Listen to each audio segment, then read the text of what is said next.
Now that we have a thorough understanding for the roles of the divine male and female twin souls in regards to accessing divine knowledge from each other, let us look into the other symbolism within these cards and find what other information they hold for us.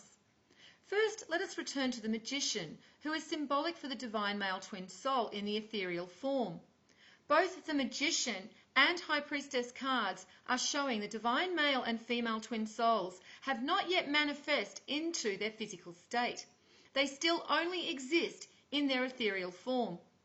We see the magician wears a red cape, and this red material is symbolic for the divine male twin soul. And if we look to the high priestess, she is wearing blue.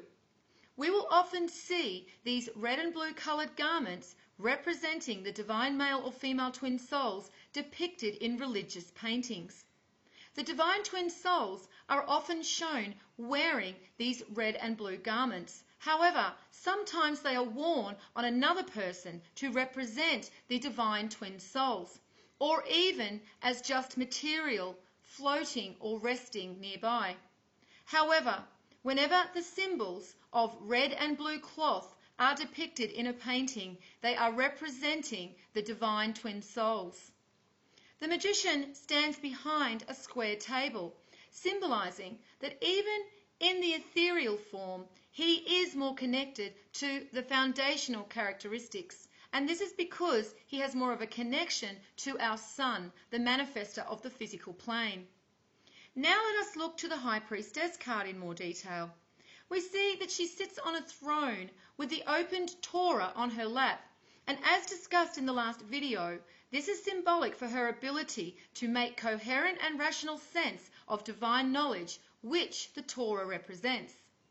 The curtain behind her symbolizes the veil between the physical and ethereal planes, and she is positioned in front of it, showing she has more of a connection to the ethereal plane, and due to this, she is also more connected to the divine.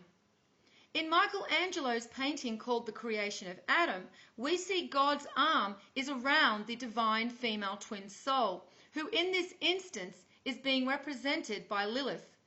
This is symbolic for the divine female twin soul being closer to God and the divine.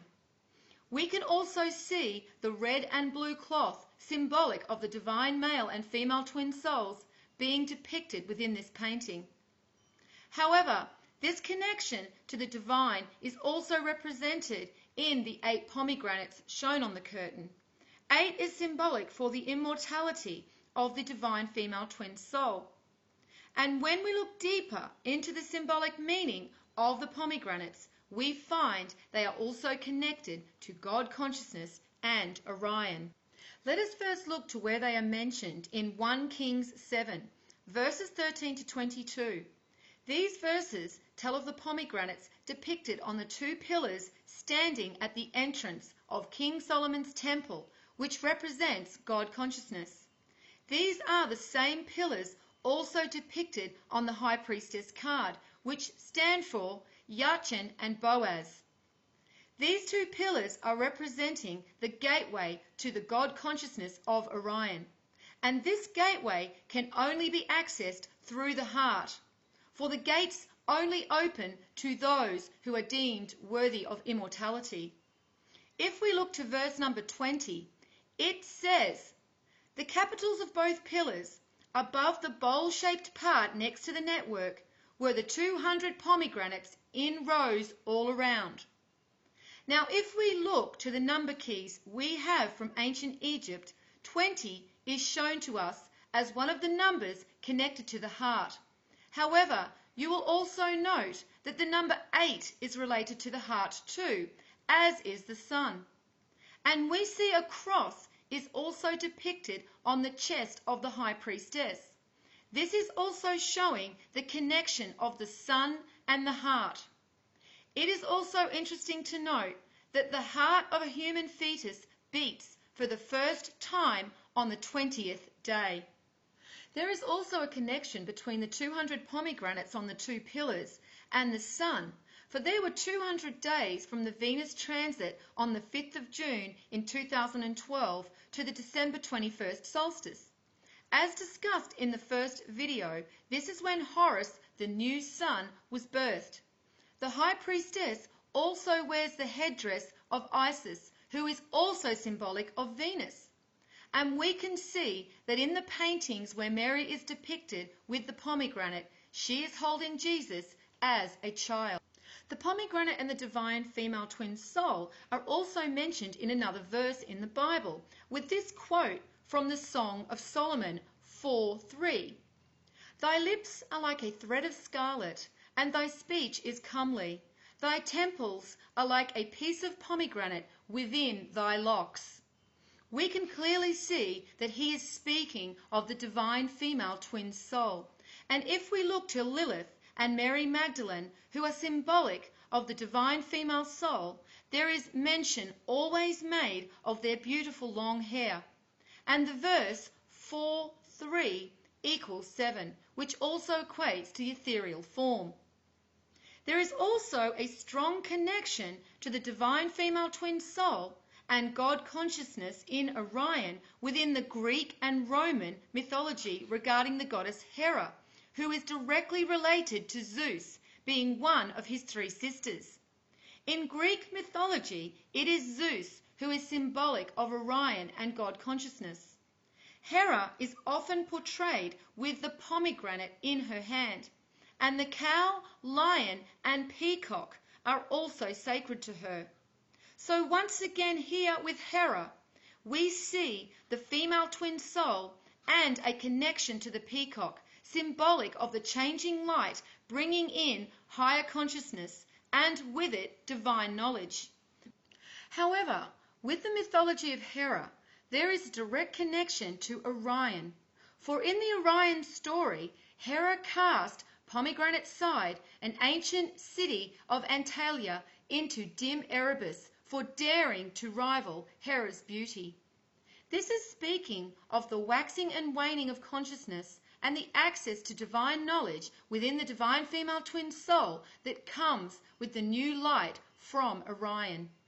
There is also a connection to the pomegranate and divine knowledge in the Jewish tradition, for the pomegranate is seen as a symbol for righteousness, and it is said that the 613 seeds of the pomegranate correspond to the 613 mitzvot, or commandments of the Torah. Even today, many Torah scrolls are stored when not in use with a pair of hollow silver pomegranates placed over the two upper scroll handles. So we can see there is a clear connection within this symbolism with the pomegranates, divine knowledge, and the divine female twin soul. Finally, at the foot of the divine female twin soul, we see the crescent moon is being represented. And again, this is because it is the moon that governs the ethereal plane and births the souls onto the physical realm. Hence, the moon is shown at her foot, close to the ground. And as with everything birthed into existence, this is done with the female energy. And as such, this is also symbolized within the moon shown here on the High Priestess card. We should also note the number on this card and the way it is depicted, which are in Roman numerals. If we look at this number symbolically, it can also represent the number 11. Again, if we look to the number key we have from ancient Egypt, the number 11 is the number connected to the moon and the navel chakra.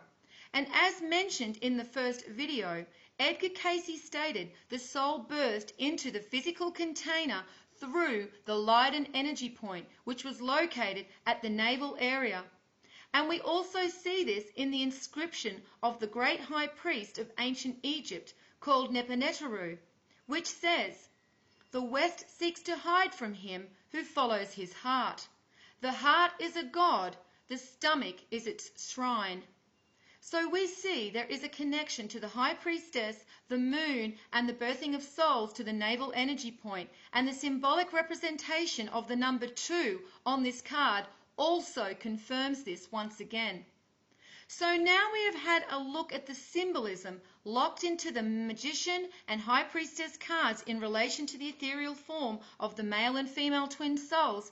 In the next video, we will look to what their physical attributes will be before they are birthed onto the material plane.